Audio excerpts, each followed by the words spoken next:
Assalamualaikum warahmatullahi wabarakatuh.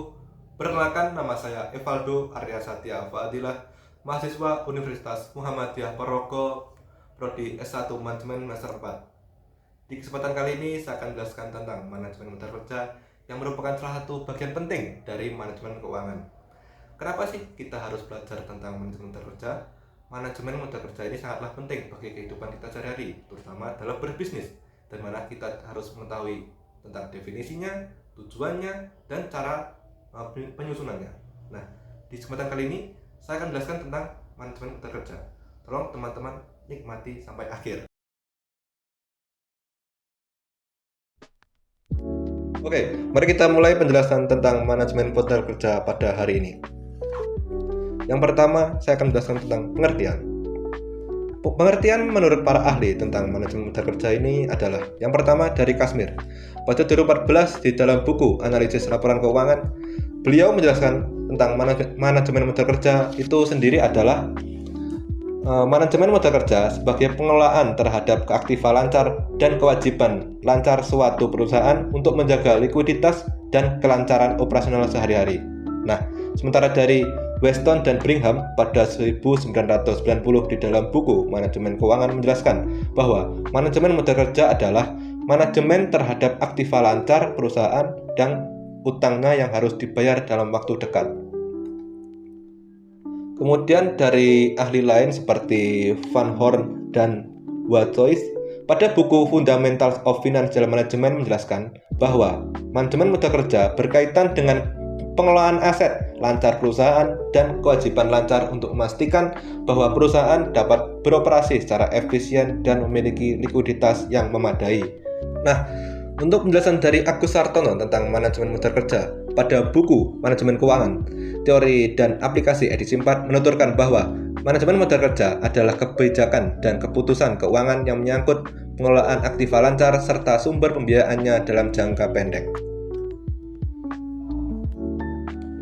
Dari keempat penjelasan tentang manajemen modal kerja dari Pak ahli tadi dapat disimpulkan bahwa manajemen modal kerja adalah sebuah strategi yang berfokus pada pemeliharaan keseimbangan aktiva lancar dan kewajiban lancar dalam perusahaan serta melibatkan hubungan antara aset jangka pendek dan kewajiban jangka pendek perusahaan.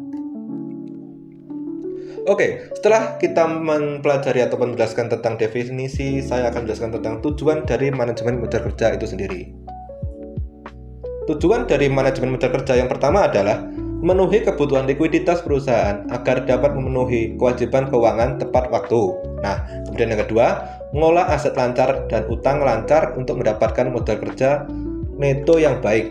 Kemudian yang ketiga, menjaga keseimbangan antara aset dan kewajiban untuk mendukung operasi bisnis yang efisien. Kemudian yang keempat, memastikan persediaan yang cukup untuk memenuhi permintaan pelanggan. Dan yang terakhir, mempersiapkan dana untuk biaya tak terduga dan menjaga kelangsungan operasional ke perusahaan. Kemudian jenis-jenis dari manajemen modal kerja ini adalah di sini menurut W.B. Taylor, manajemen modal kerja diklasifikasikan jadi dua, yakni modal kerja permanen dan modal kerja variabel. Untuk manajemen modal kerja permanen itu sendiri adalah modal kerja yang harus disimpan dalam perusahaan untuk menjalankan fungsinya. Dengan kata lain, modal kerja terus-menerus diperlukan untuk berfungsinya perusahaan dengan baik. Nah, untuk manajemen modal kerja permanen ini dibagi menjadi dua lagi, yakni modal kerja primer dan modal kerja normal. Untuk modal kerja primer adalah jumlah minimal modal kerja yang diperlukan dalam perusahaan untuk menjamin kelangsungan operasi. Kemudian yang kedua, modal kerja tenang normal adalah jumlah modal kerja yang diperlukan untuk mempertahankan area produksi normal. Kemudian apa itu modal kerja variabel? Modal kerja variabel adalah modal kerja yang jumlahnya berubah-ubah sesuai dengan perkembangan keadaan, dan modal kerja ini dibedakan antara lain. Yang pertama ada modal kerja musiman. Modal kerja musiman ini adalah modal kerja yang jumlahnya bervariasi karena fluktuasi musiman. Kemudian yang kedua, ada modal kerja skill, merupakan modal kerja yang jumlahnya berubah-ubah disebabkan oleh fluktuasi konjungtur. Kemudian yang ketiga, ada modal kerja darurat. Merupakan modal kerja yang berubah-ubah karena tidak diprediksi sebelumnya. Contohnya banjir. Setelah itu kita akan menjelaskan tentang komponen manajemen modal kerja. Di komponen manajemen modal kerja ini yang pertama ada aktiva lancar. Menurut Durmingan menyatakan bahwa aktiva lancar adalah uang, kas, dan aktiva lainnya yang dapat diharapkan untuk dicairkan atau ditukarkan menjadi uang tunai, dijual, ataupun dikonsumsi dalam periode berikutnya, paling lama 1 tahun atau dalam perputaran kegiatan perusahaan yang normal. Kas dan setara kas perusahaan meliputi yang pertama ada kas itu sendiri, kemudian ada investasi jangka pendek, kemudian ada wesel tagih, kemudian ada piutang dagang, selanjutnya ada penghasilan yang akan masih diterima, persediaan barang, dan biaya dibayar di muka. Kemudian selanjutnya ada hutang lancar. Hutang lancar atau hutang jangka pendek merupakan kewajiban keuangan perusahaan yang pelunasannya ataupun pembayaran akan dilakukan dalam jangka pendek atau 1 tahun sejak tanggal neraca dengan menggunakan aktiva lancar yang dimiliki oleh perusahaan. Yang termasuk hutang lancar adalah sebagai berikut. Yang pertama ada wesel bayar, kemudian ada hutang dagang, yang ketiga ada penghasilan yang ditangguhkan, dan yang keempat ada hutang dividen. Oke, untuk mengukur perputaran modal kerja adalah dengan cara membandingkan antara penjualan dengan modal kerja atau dengan modal kerja rata-rata. Rumusnya adalah perputaran modal kerja itu rumusnya penjualan bersih dibagi modal kerja rata-rata atau penjualan bersih dibagi modal kerja.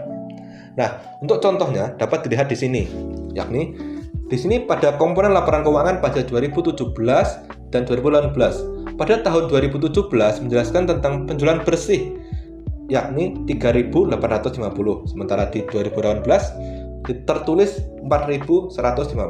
Nah, untuk total aktiva lancar pada tahun 2017 adalah 865, sementara di tahun 2018 ada 800.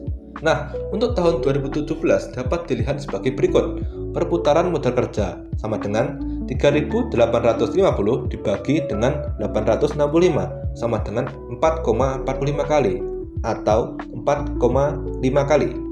Artinya, perputaran modal kerja tahun 2017 sebanyak 4,5 kali, di mana penggunaan setiap Rp1 modal kerja dapat menghasilkan penjualan sebesar Rp4,5. Nah, untuk perputaran modal kerja tahun 2018 yakni 4.150 dibagi dengan 800 sama dengan 5,18 kali atau kita bulatkan jadi 5,2 kali. Nah, perputaran modal kerja tahun 2018 sebanyak 5,2 kali, artinya setiap Rp1 modal kerja dapat menghasilkan 5,2 penjualan.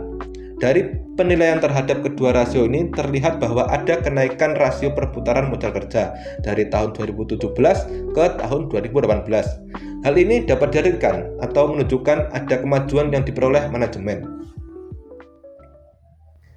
Demikian pembahasan kita tentang manajemen modal kerja. Kita akhiri sampai di sini. Semoga apa yang saya jelaskan tadi tentang manajemen modal kerja dapat bermanfaat bagi teman-teman dan dapat diterapkan oleh teman-teman di kehidupan nyata. Jikalau teman-teman punya kritik, saran, pertanyaan maupun materi yang ingin saya sampaikan lagi, tolong tulis di kolom komentar. Sekian dari saya, Evaldo pamit undur diri. Billahi fissabil haq fastabiqul khairat. Wassalamualaikum warahmatullahi wabarakatuh.